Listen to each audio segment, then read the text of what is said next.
बिजली की बात की है, ये कैसे देंगे? तो ये हमने कई जगह सिंध में किया है सोलराइजेशन के ज़रिए, और फिर जो एक पूरा प्लान चेयरमैन साहब ने दिया है अपना मंशूर, जिसमें ये नुकात हैं, जिसमें मज़दूर कार्ड है, हारी कार्ड है, स्टूडेंट का कार्ड है, और फिर जो विस्प का हमारा प्रोग्राम था, बेनज़ीर इनकम सपोर्ट प्रोग्राम, जिसका दायरा कार बढ़ाया जाएगा और उसकी जो रकम है उसको भी ऑलमोस्ट डबल कर दिया जाएगा।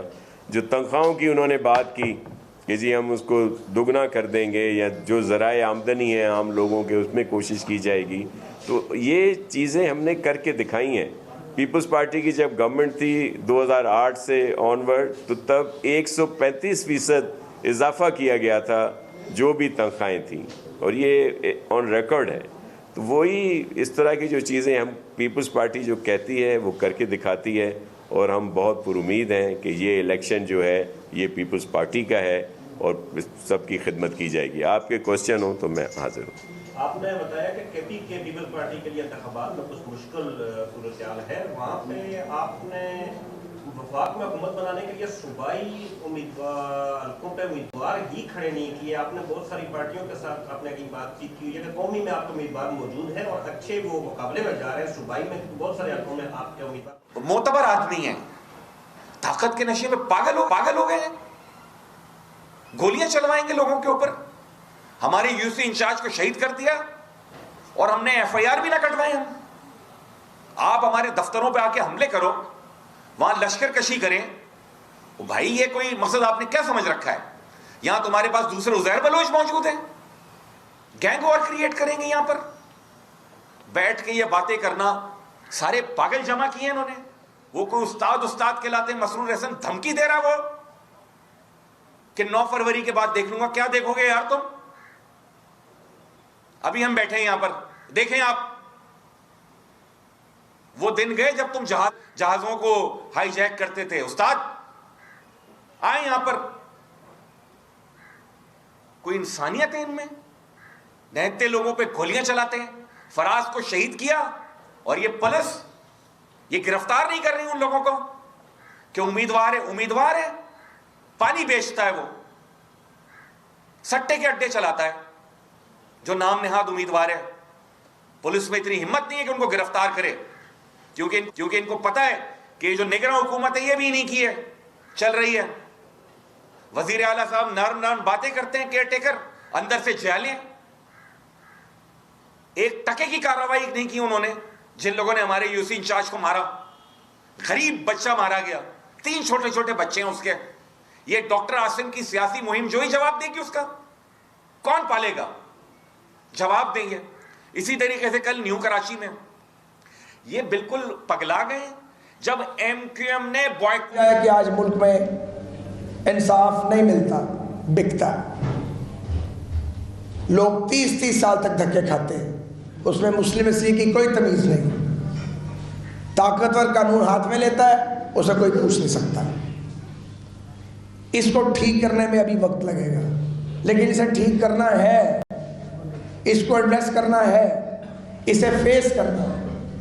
जो समाज तरक्की करेगा, आपकी शिकायत कम होती चली जाएगी, क्योंकि पाकिस्तान दुरुस्त कहा गया। पाकिस्तान के परचम का वाइट कलर आपका रंग है, सब्ज़ हमारा रंग है। मिले तो पाकिस्तान बनता है, वरना मिलता नहीं तो हम नामुकम्मल हैं। और हम आसमानी कुतब के मानने वाले, अंबिया किराम के मानने वाले, हमारी कॉमन वैल्यू। जाहिर है अगर वो पार्टी को स्ट्रेंथन करेंगे तो मुकाबला बेहतर होगा। दूसरी बात यह है, जो हम कह रहे हैं कि पीपल्स पार्टी ज़्यादा सीटें लेंगी, उसकी 2 वजह हैं। एक तो हम समझते हैं कि दीगर लोग इलेक्शन से खाइफ हैं। आपके सामने है कि कुछ लोग मौसम का बहाना बनाते रहे, कुछ सिक्योरिटी थ्रेट की बात करते रहे, और कुछ खुलकर इलेक्शन में नहीं आ रहे थे। मैं खुल के कह देता हूं कि PMLN भी इलेक्शन से खाइफ है। आप सबको इस बात का इल्म है। उसका स्ट्रॉन्ग होल्ड ज़रूर होगा सेंट्रल पंजाब, लेकिन जब 2 टीमें हों, 2 फौजें हों, 2 पार्टीज़ हों, अगर एक ऑलरेडी दिल शिकस्ता हो, खाइफ हो, तो वो क्या मुकाबला जीतेगी। तो इसी वजह से हम बहुत पुरुमीद हैं और हम उन वोटर्स को ज़रूर अपील करते हैं कि वो अपना वोट जो है वो स्प्लिट मैंडेट जो जाए या वो लोग कामयाब ना हो सकें, तो इसलिए अगर वो पीपल्स पार्टी को देंगे तो उनका वोट रायगां नहीं जाएगा। अच्छा ये बताइएगा कि पीपल्स पार्टी तो दावा कर रही है जमात की बिलावल भुट्टो जरदारी प्राइम मिनिस्टर बनेंगे, आप अक्सियत में आएंगे, लेकिन सियासी हल्के ये कह रहे हैं कि नहीं जरदारी साहब प्रेसिडेंट होंगे, कोई और प्राइम मिनिस्टर होगा। एक तो ये बताइएगा कि क्या ऐसा भी फार्मूला चल रहा है, और दूसरा ये कि शहरी कराची में 22-24 सीटें तो एमकेएम कह रही है ज्यादा हम जीत रहे हैं, अंदरूनी सिंध उनका इत्तेहाद है, तो कहीं पीपल्स पार्टी फिर दावा जो कर रही है दीवाने का ख्वाब तो नहीं है, और कराची के हालात की बात करें। जी बिल्कुल, देखिए मैं आपको अर्ज़ कर चुका कि ये जो अलाइंस बना इसका पीपल्स पार्टी पर कोई असर नहीं हुआ, और उसकी 2 और 2 4 होते हैं ना, हाथ कंगन को आरसी क्या। अगर इस तरह इतना ये मौसर होता और बड़ा इफेक्टिव होता ये इत्तेहाद और पीपल्स पार्टी की हालात अच्छे ना होते सिंध में, तो वो कुछ लोग जो पीपल्स पार्टी के अगेंस्ट जीते रहे हैं कुछ सीटें या थोड़े मार्जिन से उन्होंने लूज़ की हैं, वो गैर मशरूत तौर पर पीपल्स पार्टी में शामिल ना होते।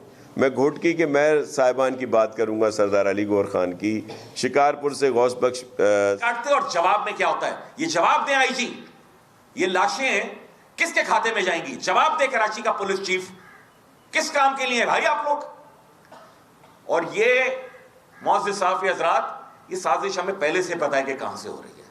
हमें पता है कि डॉक्टर आसिम के ताने बाने कहां से मिलते हैं। सोशल वर्क के नाम के ऊपर डॉक्टर आसिम से पूछो आप क्या कर रहे हैं, मैं तो सोशल वर्क कर रहा हूं। सोशल वर्क में असला चलाते हैं, सोशल वर्क में लोगों को गोलियां मरवाते हैं।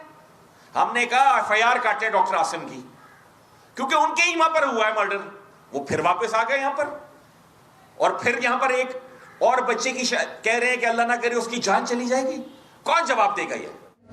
और जो भी अपोजिशन में आए सब एक टेबल पे बैठे, सब आइंदा का 20 बरस का कम से कम रोड मैप बनना चाहिए, और रियासती अदारों को भी हमें ऑन बोर्ड लेना चाहिए। माजी के तजर्बात से सबको सीख लेना चाहिए, और मेरा ख्याल सीख लिया है। रियासती अदारों ने भी सीखना था और सियासतदानों ने भी सीखना था। लड़के झगड़ के